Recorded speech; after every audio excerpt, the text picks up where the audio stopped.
Nous sommes le mardi 19 novembre 2013. Bonjour, bonsoir à tous. Vous êtes sur Télé Pluriel.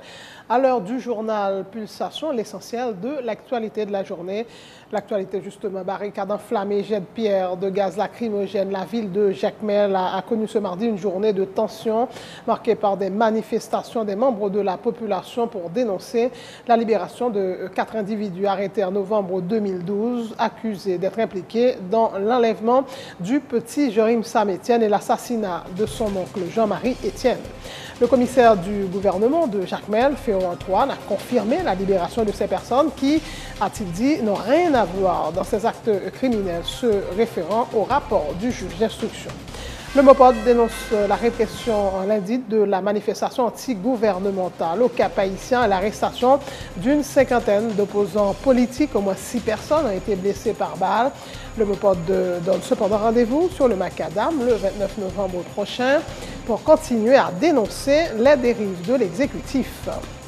Dans l'international, double attentat suicide à Beyrouth, au moins 23 morts et 146 blessés. L'attaque est revendiquée par un responsable des brigades, Abdallah Azam, du nom du fondateur d'Al-Qaïda. Il a prévenu que les attentats se poursuivraient au Liban tant que le Hezbollah chiite continuerait de combattre les rebelles en Syrie aux côtés du régime. Après un vote du conseil municipal de Toronto suite au scandale à répétition, Rob Ford reste maire, mais perd ses pouvoirs exécutifs qui ont été transférés à son adjoint Norm Kelly. Il dénonce un procédé dictatorial. Et puis en sport, la France, le Portugal, la Croatie et la Grèce sont les 4 derniers qualifiés européens ce mardi pour le Mondial 2014. Zlatan Ibrahimovic ne verra pas le Brésil. Voilà, mesdames et messieurs, pour le menu du journal.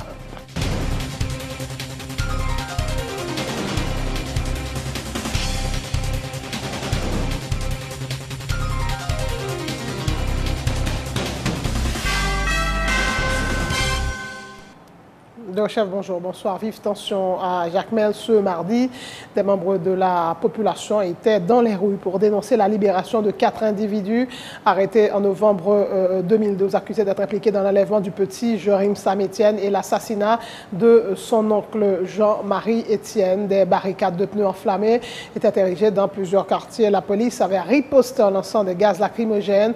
Le commissaire du gouvernement de Jacmel, Féo Antoine, a confirmé la libération de ces personnes qui, a-t-il dit, n'ont rien à voir dans ces actes criminels se référant au rapport du juge d'instruction. Autre point de l'actualité, le MOPOD dénonce l'arrestation lundi soir d'une cinquantaine d'opposants politiques au Cap-Haïtien après que la police eut empêché le déroulement d'une manifestation antigouvernementale. Dans la matinée, au moins 6 personnes ont été blessées par balle. Le MOPOD donne cependant rendez-vous sur le Macadam le 29 novembre prochain pour continuer à dénoncer les dérives de l'exécutif. Reportage Emmanuel Paul. La commémoration du 210e anniversaire de la bataille de Vertières a été l'occasion pour l'opposition d'intensifier la mobilisation contre le régime en place. Des manifestations ont eu lieu dans plusieurs villes du pays. Celle de Port-au-Prince a été un succès populaire. En effet, les anti-Martelly étaient nombreux le 18 novembre sur le Macadam à exprimer pendant plusieurs heures leur rejet de la politique du régime en place. Au Cap-Haïtien, la police avait empêché le déroulement de la manif. Ce mardi, les dirigeants du MOPOD sont montés au créneau pour dénoncer le pouvoir qui aurait utilisé des mercenaires pour semer le trouble dans les manifestations antigouvernementales à travers le pays. Mouvement patriotique opposition démocratique, la MOPOD, on l'autre fois encore a dénoncé pouvoir tête calé Martelly Lamotte là qui utilisait partisans pour craser avec zam fan foi, roche, coup de bouteille dans plusieurs coins dans le pays, tant que Okaï, Port-au-Prince, Pétionville, manifestation pacifique contre pouvoir tête calé Martelly Lamotte là, peuple là organisé dans la journée 18 novembre 2013 là. Le mouvement patriotique de l'opposition démocratique s'en prend également à la police nationale qui, selon la plateforme, n'a pas été à la hauteur de sa mission qui est de protéger et servir la population. Au Cap-Haïtien, 6 personnes ont été blessées par balle. Une cinquantaine ont été arrêtées illégalement selon Tionep Delpé du comité de pilotage du MOPOD.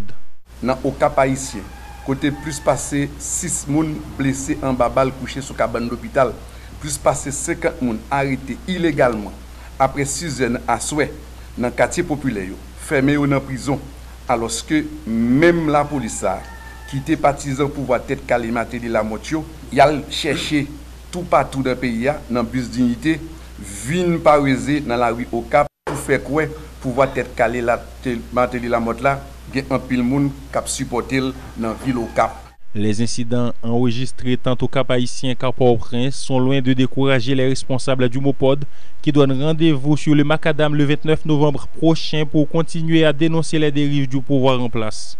Mopod avec tout le secteur démocratique et populaire qui oppose tout bon avec système exclusion, système pesé sous CA, système rétrograde, avec système corruption, avec dérive antidémocratique, anticonstitutionnelle, avec projet antinational, pouvoir être calé mater la mode là, sans oublier occupation, qui voulait tout bon jeter base en l'autre Haïti, pral travail pour mettre à partir de date 29 novembre 2013 là, plus passer 1 million de monde dehors à travers tout le pays pour nous délégitimer net devant l'opinion publique et internationale pour pouvoir être calé mater la mode là. Le mouvement patriotique de l'opposition annonce qu'il travaille déjà sur la mise en place d'un gouvernement d'union nationale après le départ du chef de l'État.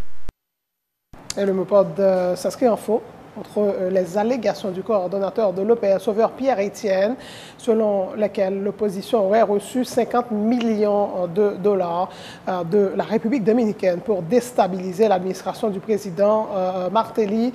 Marie-Denise Claude du Mopod fait remarquer que la plateforme n'a pas de gros moyens financiers. Les manifestants sont nombreux dans les rues parce qu'ils sont motivés pour le changement. Sauveur Pierre-Étienne devrait en toute logique s'expliquer par devant le commissaire du gouvernement, ajoute Madame Claude. Pour sa part, le coordonnateur adjoint du comité de pilotage du Mopod Turnep DLP qualifie la déclaration de Sauveur Pierre-Étienne de légère et d'irresponsable, rappelant que les militants de son parti, l'Organisation du Peuple en Lutte, participent régulièrement aux manifestations de l'opposition.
Le sénateur Francisco de la Cruz qualifie de provocateur le discours du président Michel Martelly lundi au Cap Haïtien à l'occasion de la commémoration du 210e anniversaire de Vertières. En affirmant que les opposants seraient jaloux de ses réalisations, le chef de l'État jette de l'huile sur le feu. De telles déclarations ne peuvent qu'amplifier la mobilisation antigouvernementale. Selon le parlementaire, souligne qu'à travers les manifestations, la population ne fait qu'exprimer son mécontentement et ses frustrations.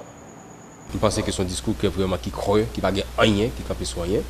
Parce que le président ne doit parler de, par exemple, au lieu que vous parlez de l'importance de ça, vous allez parler de est-ce que c'est dans les pères, est-ce que c'est parce qu'il y a un peuple à manger, mes amis. Bon, nous n'avons pas de production nationale, nous n'avons pas acheté tout le l'autre bord, il faut pas de production nationale. Ou pas dire combien de carottes ou gagnent qui plantent en petit mi, en banane, en maïs. Donc, je pense que ça, c'est vraiment passer mon tintin. Il faut nous suspendre faire ça. Je pense que c'est pas sérieux, c'est inhumain. C'est même inhumain, c'est même inacceptable. Donc, nous dit que manifestation c'est monter à grandir plus parce que le peuple a choisi pour capable exprimer mécontentement à travers manifestation dans les rues parce que effectivement on dérive et après interpellation qui fait dans le Parlement en principe si ton gouvernement qui t'a dirigé si ton gouvernement qui a un respect pour le peuple haïtien ça veut dire un président va t'établir démissionner ou bien démissionner ou bien ministre démissionner voyez donc nous t'attendons à cela au moins plus un minimum de décence, au minimum de décence. Mais ça n'a pas gagné, il n'y a pas un minimum ça qui fait que jusqu'à présent on retient nos incertitudes et on pense que c'est la victoire. Ça, c'est pas la victoire, au contraire. Vous voyez, c'est des dérives, c'est plein de dérives. Selon information reportée par Sauvé Pierre Etienne, il y a selon l'agence dominicaine, il parlait de des millions de dollars qui pratiquement il y a des secteurs qui joignent pour alors dans le même processus de déstabiliser le pouvoir. Mais ce n'est pas le pouvoir qui a déstabilisé, c'est le pays qui a déstabilisé. C'est Haïtien qui a payé les conséquences. Et le Premier ministre Laurent Lamotte a laissé le pays lundi à destination de Californie pour une visite de 4 jours axée sur l'utilisation de la technologie et les avantages à en tirer pour le peuple haïtien. Selon une note de la primature, Laurent Lamotte est notamment accompagné de l'acteur américain Sean Penn, ambassadeur de bonne volonté pour Haïti. Il sera le principal intervenant à la conférence annuelle de Salesforce dont la technologie a déjà permis au gouvernement de suivre, de surveiller, d'évaluer et d'améliorer les programmes sociaux, notamment en éliminant la fraude et la corruption. Je cite toujours la note de la primature. Le chef du gouvernement doit aussi s'entretenir avec des investisseurs et se rendre au siège de Google, de Facebook et d'Apple. Il a promis l'accès à la formation en ligne d'un plus grand nombre d'Haïtiens. La directrice de l'Institut du bien-être social et de recherche, Ariel Gentil-Vildron, a indiqué ce mardi que le rapport sur la situation des enfants en Haïti devrait être présenté sous peu en Conseil des ministres pour être validé par le chef de l'État avant d'être présenté à Genève. Depuis environ 10 ans, l'État haïtien s'était engagé, mais sans succès, à élaborer un tel rapport, fait savoir Mme Vildron, qui intervenait en prélude à la célébration de la Journée mondiale de l'enfance ce mercredi 20 novembre. Elle s'est par ailleurs félicitée de la publication vendredi dans le Moniteur de la loi réformant les procédures d'adoption dans le pays. Le 20 novembre 1989 est l'adoption de la Convention des droits de l'enfant par les Nations Unies et c'est une convention qui a été signée par Haïti en 90 et ratifiée en 94. Donc l'événement le plus important que nous voulons célébrer, demain vous aurez l'occasion, je vous invite d'ailleurs demain à voir ces enfants, parce que ce sont des enfants qui vont faire le plaidoyer, qui vont performer demain pour vous parler de ce rapport, comme vient de vous dire Diem, qui après 10 ans de retard, je peux dire que l'État haïtien, à travers ce gouvernement, va pouvoir présenter. Et ce rapport a été travaillé par une commission interministérielle, composée de beaucoup de ministères, et de l'UNICEF. En général, je veux quand même toujours, et je tiens toujours à préciser, que la protection de l'enfant est vraiment une question de société.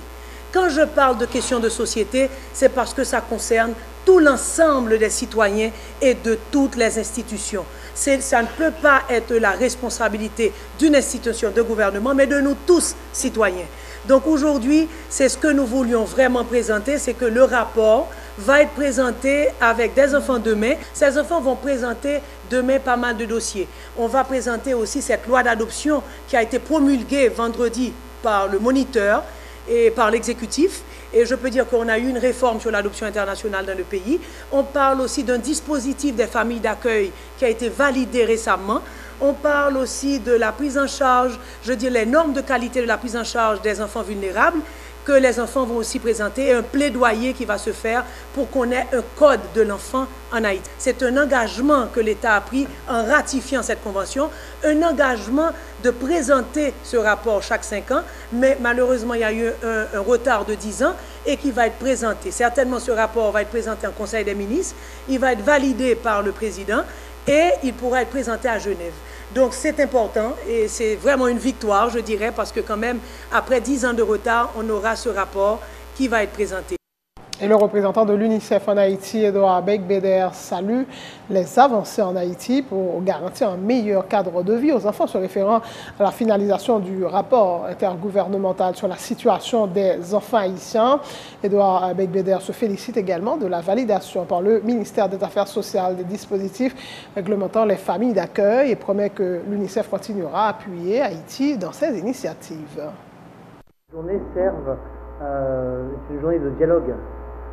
Pour mieux faire connaître aux citoyens la Convention relative aux droits de l'enfant, les 54 articles qui contiennent, et notamment d'avoir en tête les 3 P, comme on dit, la protection de l'enfance, la prestation des services autour de l'enfance et la participation des enfants à leur futur.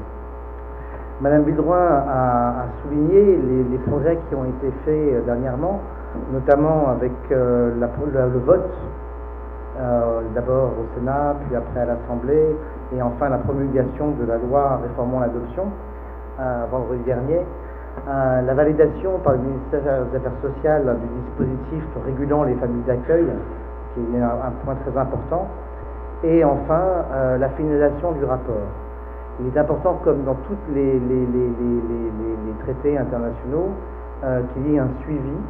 Et ce suivi est fait par la Commission des droits de l'homme à Genève. Et l'État haïtien s'est engagé à apporter un rapport tous les 5 ans au sein de la Commission.